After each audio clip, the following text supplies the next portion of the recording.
xanuunka Joneska. Intaanan soo bandhigin cudurkan ciwaanka barnaamijka ka dhignay, bal aynu dul istaagno xubinta uu ku dhaco ee jirka ka mid ah. Waxa uu xanuunkani ku dhacaa xubinta ugu weyn xubnaha uurku jirta ee beerka.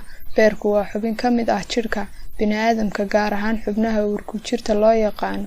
Waxa uu ku yaalaa dhinaca midig, khaasatan qaybta sare ee feedhaha hoostooda. Midabkiisu waa casaan madow xiga.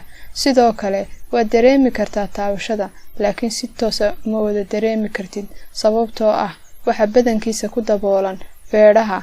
Beerka waxa loo qaybiyaa 2 qaybood, qaybta midig iyo qaybta bidix.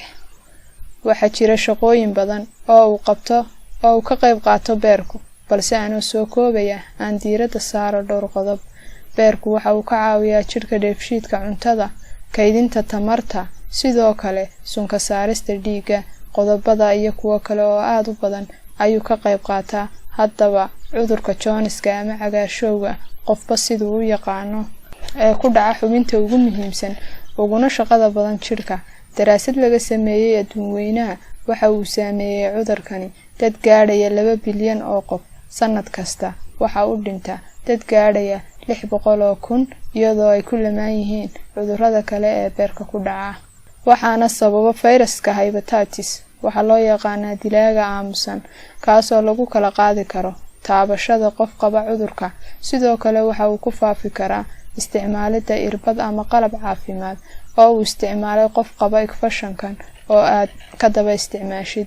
Calaamadaha lagu garto: ma jiraan calaamado si dhaqso ah loogu garan karo isla markaa uu kugu dhaco cudurkan, balse waxa jira waqti uu qaato oo ku dhow 40 ilaa 160 cisho.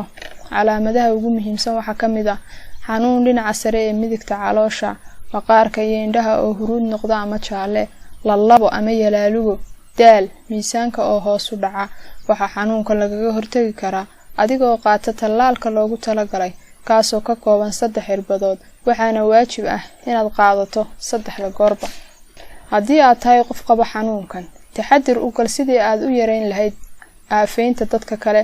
Ha isticmaalin lana wadaagin irbadaha qof kale. Isticmaal gloves haddii aad ka maarmi weydo taabashada qof kale. Ha la wadaagin qofna caday ama wax kasta oo dheecaan leh. Cudurkan waxa lagu magacaabaa dilaaga aamusan.